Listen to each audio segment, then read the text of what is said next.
Alright, here's my view on this. This is my everyday carry. I did a little video on it.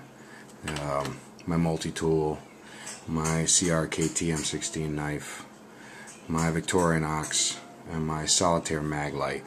I'm sure if you saw the other video you understand why I carry that. Here's something I forgot last time. I usually like to carry a lighter, just a cheap one. Not a survival thing. I normally carry it at work, really.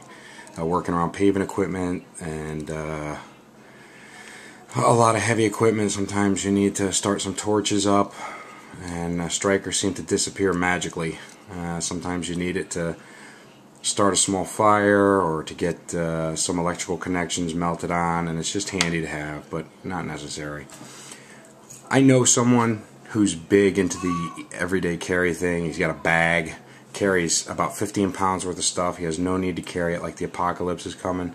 I appreciate that. I'm a little bit into survivalism and preparedness myself, but you know, I've worked heavy construction my whole life, and unless I'm out in the wilderness by choice, I'm never far from civilization. I'm always in an urban or a suburban setting. So if I really need something, I can find it. I'm near houses, I'm near buildings, I'm near factories, I'm near stores and hospitals. So if something that drastic occurs, you know, that you need fishing kits and pry bars and all kinds of fire starting equipment for like deep wilderness survival, that means that an apocalyptic event is happening. And if that happens wherever you are, the fishing kits and everything aren't going to mean anything to you. We'll all be lucky to survive it. And the only other way I see it happening is over the long term, economic collapse, you know what I mean? If you're worried about man-made or biological weaponry being used, it's going to happen over the long term. You're still not going to need that stuff right away. I'm not planning on being dropped in Afghanistan or Iraq. When I go out into the wilderness, I bring a whole bunch of stuff so that I'm prepared, because I like to be safe like anybody else. So I really don't see a need for all that. A good multi-tool is really all I need. I don't even really need that. I can make what I need and improvise, because I'm used to doing that for a living. But these are just some lightweight things I like to carry to keep with me that make life convenient on a daily basis. And I'm not expecting to have a bag ready by the front door that I'm going to have to escape from my apartment and run into the wilderness, you know, with hostile people chasing me. I don't need a gun. I mean, I've played that game when I was younger. I don't need any of that stuff, and so a little bit's overkill. And I'm not condemning. If you're really into that, then that's great. That's your thing. You know what I mean? But there's just so many videos out there where people are like, you have to have this, you have to have that, and really you don't. If you want to be prepared, just a good little light that's reliable and a multi-tool, that takes care of about 99% of my everyday needs, and probably 100% of anything I'm going to need. And if I need to go survive somewhere, then that's really all I have to have. I don't need to rely on that other stuff, you know. And most of your survival is going to take place, it's going to revolve around shelter in a bad situation. You know, being raised in New England, I've been at home with no power, snowed in for days. I've been without power, I've been through hurricanes, I've been through all that. And 99% of the time when you really need survival or preparedness equipment, it's going to be at your friend's house, your mother's house, it's going to be at your house, it's going to be by your vehicle or where you work. And those are the places, if you want to have stashes, I feel that you should have them.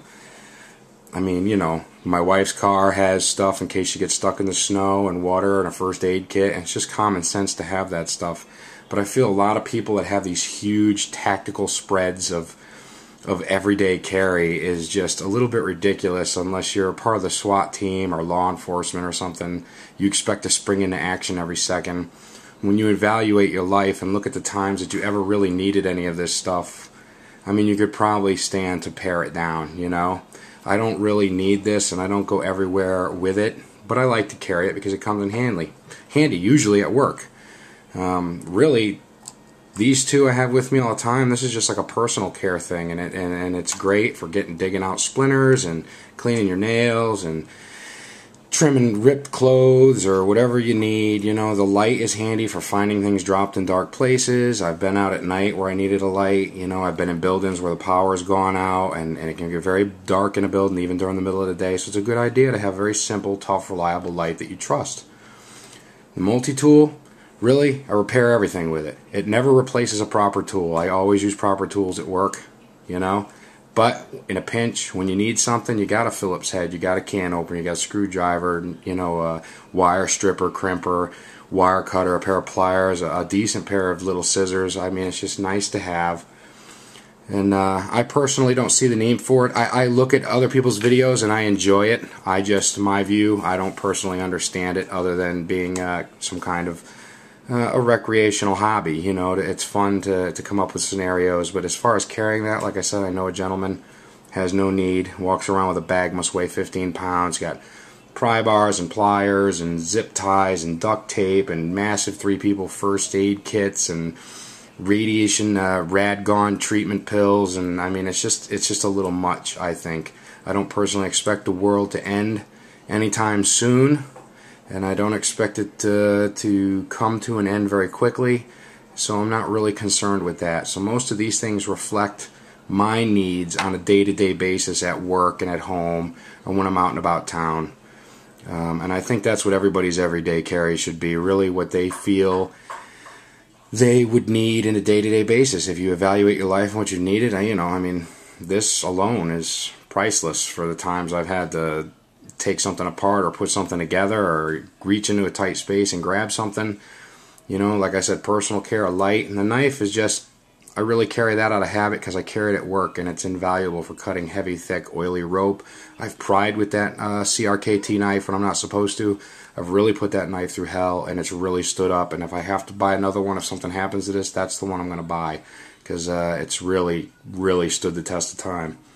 And just a note on this, I've owned Gerbers and Paratools and everything else, and I've never, ever been disappointed by a Leatherman. And their customer service, outstanding. I break something and call them, they mail it right to me. I mean, years later after owning it. So, you know, Leatherman is outstanding. It's probably one of the best customers and the best customer service care companies I've ever dealt with. So that's just my view. I just wanted to get it off my chest. I know there'd be a bunch of you that hate me. You know, like I said, I'm not condemning. I don't condemn it at all, and I enjoy watching it myself, especially a well put together one. Obviously, I'm not very good at it because this is my, you know, first few times I've ever done it. But I felt the need to get it off my chest. So that's it. Have a good day.